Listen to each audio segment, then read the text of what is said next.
Good evening and welcome to the Business Day. I'm Javon Keys.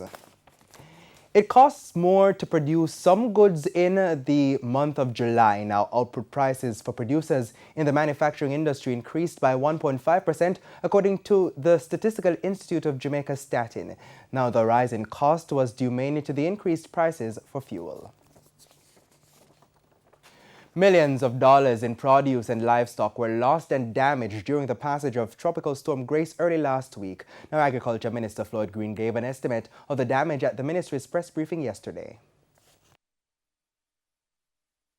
St. Thomas was our hardest hit parish in relation to agricultural loss from Tropical Storm Grace, and their loss is estimated at about $195 million. And again, these are preliminary figures. Portland, $165 million.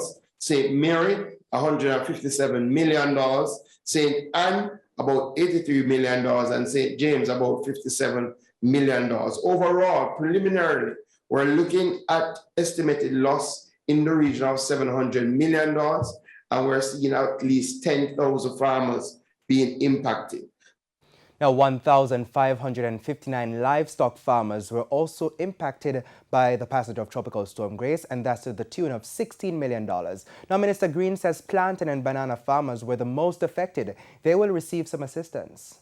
Needed support of $50 million through the Banana Board to help our banana and plantain farmers recover immediately. The loss to the sector is coming out at about 29% of our banana and plantain sector. So that is significant.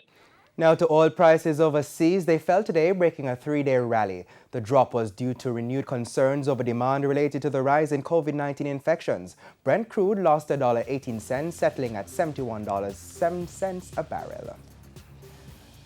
Now back home, the JSE index declined by 1,070 points, while the junior market index gained 36 points. Among the winners were Paramount Trading Jamaica, Iron Rock Insurance, Stationery and Office Supplies Limited, and Palace Amusement. On the losing side were Jetcon Corporation, Honeybun, Sterling Investment, 1834 Investments, and Siboney Group.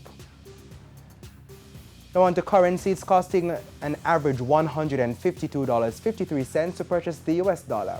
Now the Canadian dollar is trading at $121.05, the pound for $209.02, and $181.52 for the euro.